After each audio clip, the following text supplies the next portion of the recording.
Let's begin with the vexed issue of the 7-month-old strike by members of the Academic Staff Union of Universities, ASUU. The sad development has taken another twist. The National Industrial Court of Nigeria, sitting in Abuja, has ordered ASUU to suspend the strike. The judge, Polycarp Hamman, gave the order while ruling on the federal government's application for an interlocutory injunction against the ongoing strike. Babajide, this judge has ordered the lecturers back to the classroom on empty stomach. History has a way of repeating itself. Every time the government finds itself in this situation, it always tries to use the industrial court. But I can't recall a single occasion when labor obeyed the court. Maybe some people will remember, but I know that during the Obasanjo years, when he increased the price of PMS just marginally, NLC went to court under the leadership of Oshiomhole. I remember. Government ran to the industrial court. NLC refused to obey the directive of the industrial court to go back. It also happened under this Ayuba-led NLC when they went on, when NLC went on strike, some years back. They also refused to obey the industrial court. So from the courtroom, if ASUU would obey that court order, people will have seen the signs. But what you are hearing is even NANS telling ASUU not to obey the court order. NANS, so they are saying that, look, government has not yielded to the demands. And I can see the way NANS is thinking. They are thinking that, look, these demands, as long as they are unmet, there will be strikes in future. It's just commonsensical that those young guys just end it once and for all. Yes. Why don't you trash out this issue once and for all? So NANS is not impressed. NANS is saying that ASUU should not go back to work because they know that if they are forced to go back to work at this time, it will only precipitate another strike in future. Who knows? It could even be longer than this. So let the outstanding issues be addressed for the sake of children of the poor. Because children of the poor are the people who can afford the public universities. 35 naira, 17 naira. Children of the poor cannot go to Babcock except that person is on scholarship. UK. They can't go to Covenant. Covenant, no. Where are they going to find the kind of money that they pay there? Or Afe Babalola. Ah, that's yes. Redeemer is even less expensive than these ones that I'm talking about. Afe Babalola, you want to read medicine or law? Go and ask how much they pay. Can the children of the poor go to those universities? The point that we are making is there was a time when it was fashionable for you to even go to the public universities in our country. And those public universities were in position to compete on the international. No, till now they have all the professors, the doctors, the research institutes and everything. Standards are falling. I'm not talking of now. Now, even when you see the infrastructure, did you not see the video of UNN that some people posted? Was that the way it was Where in they the used past? to teach them? No, so who would even want to go? COBOL, computer science. If the way people DW basic. look, it's just like a lot of things are falling in our country. You talk about UCH in the past. That the king From of Saudi Arabia, they send their wives for treatment here, Medicare. Are you telling me that it's still happening when most of the best have already left? So this is the situation that we find ourselves. End this strike. You know what to do to end the strike. Adekunle Yusuf, However you feel about it, this is a court judgment. It might not go in the favor of your sentiments, but this is the rule of law. Don't you think ASUU is, binded by this? I don't know. I disagree with the Don't court. shift the goalpost, though. No, I'm This not is a court, shifting. oh. I'm not shifting. You see, ASUU president, or is it chairman, was with the Speaker of the House of Representatives yesterday.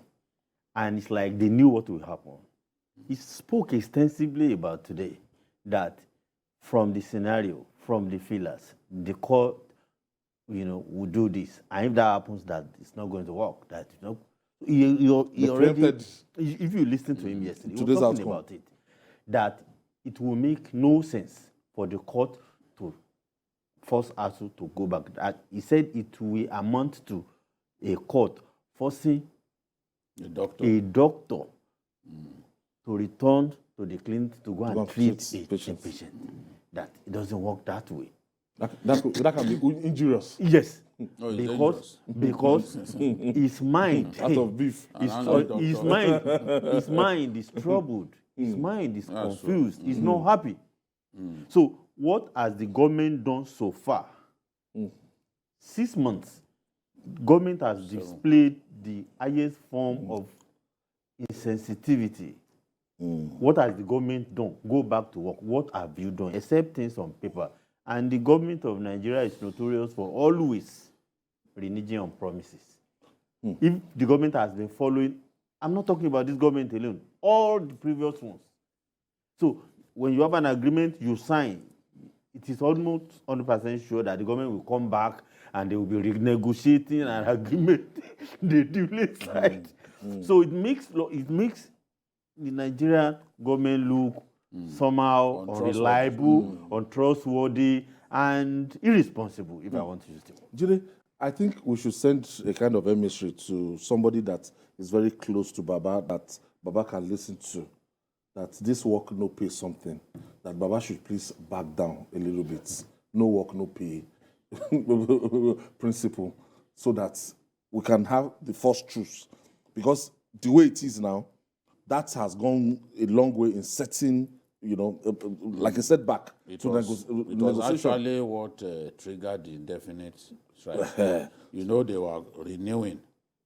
They were constantly renewing. Yes. But the moment the president's decision was conveyed to them, they then said, okay, indefinite from now on. It's troubling for me as a product of a public university that we can have a situation in which we think that there is no big deal in people not going to work, to school for 7 months since Valentine's Day. ASUU has been on strike. I mean, I just don't understand. I don't know how to explain it. And it's something that puts me to shame, honestly, because there are some arguments you get into, and then people start talking to you the way the lorry man will talk to you. Like, no. You understand the point that I'm making? I don't want to go into why they say, no. You see, I don't understand. See yourself. 7 months.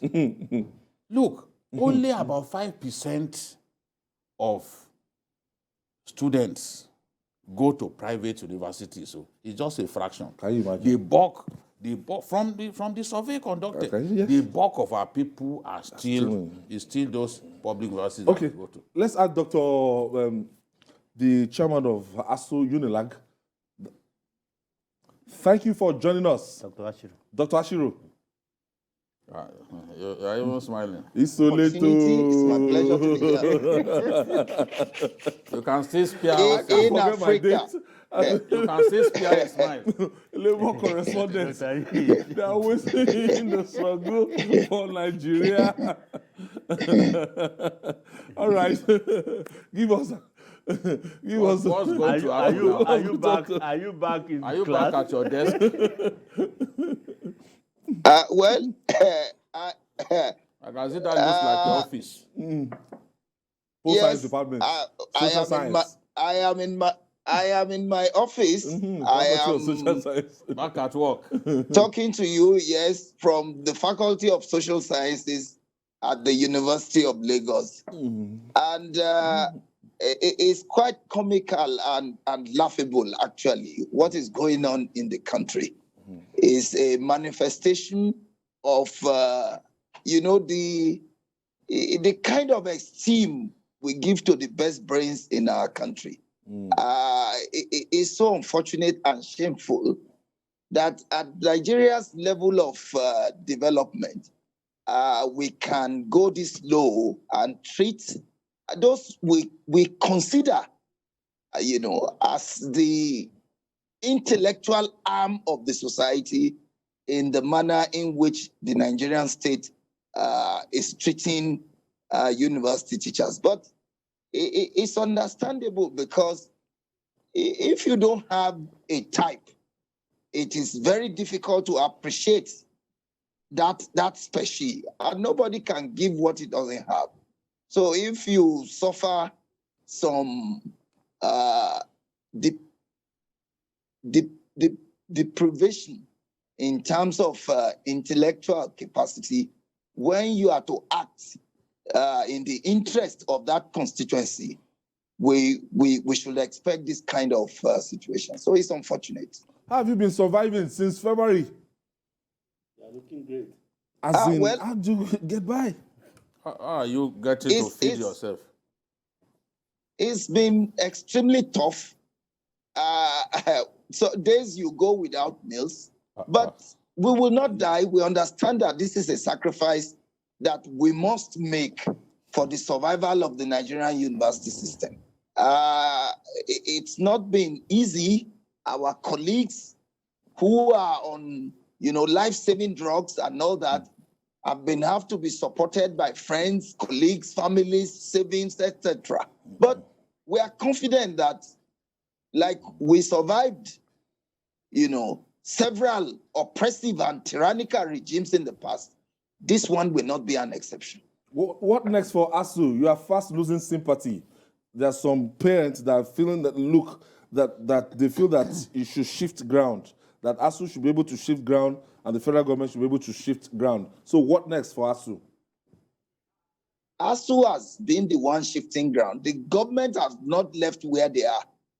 We have been the one at the receiving end. We've been shifting, except you want to shift us to nowhere anymore. Look, this renegotiation we are talking about started in 2017 under Wale Babalaki.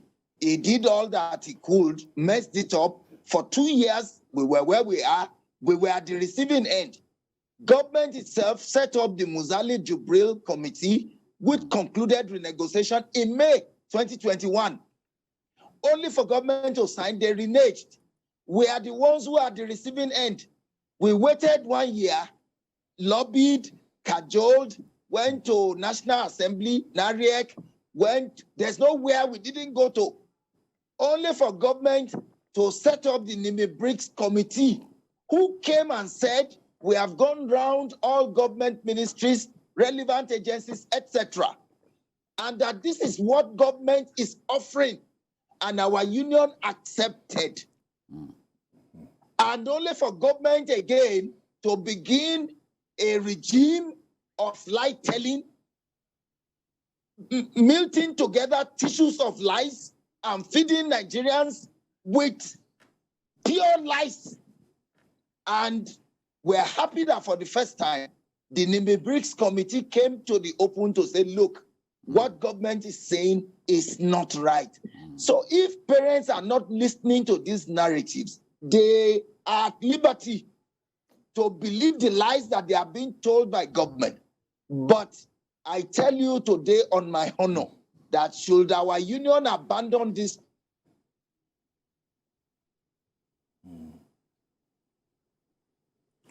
I think we're having I think it's network.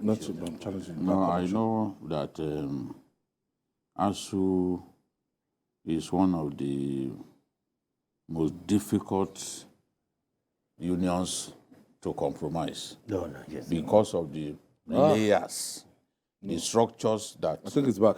Now,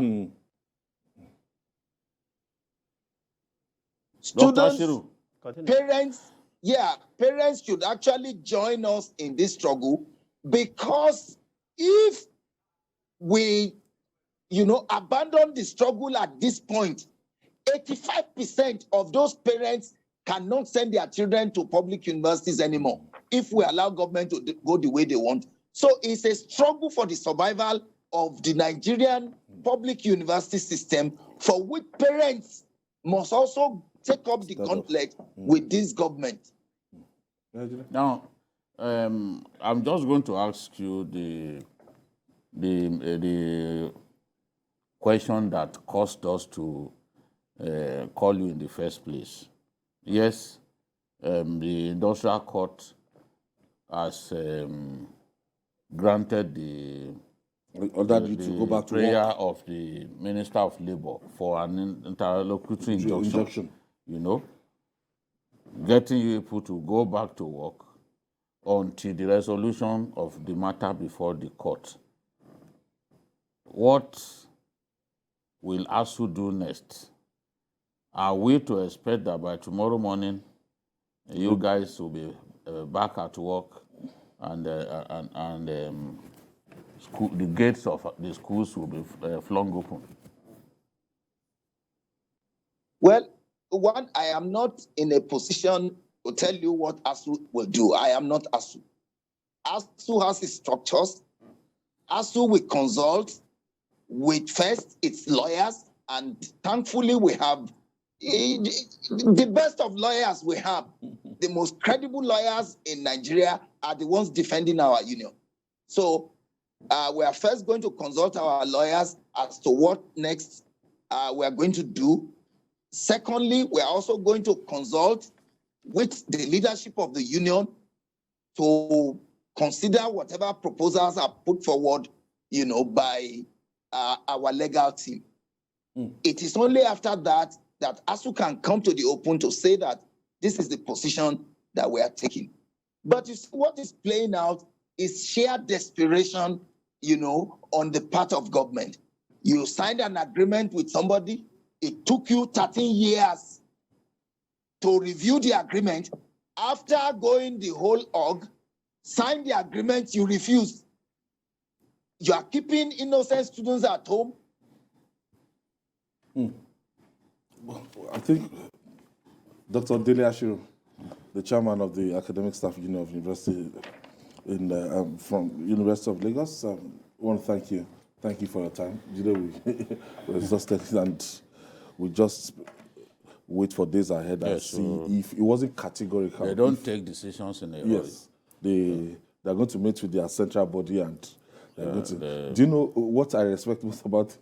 If I still watch their meeting till tomorrow, I still see the likes of Dipo Fashino. No, in their meetings, even the former men, all of them, they still including retirees. Look at the former ASUU chairman. You will see people Fege like still attends their people like Olorode, all those ones. They former ASUU president Fege, he still attends their meetings.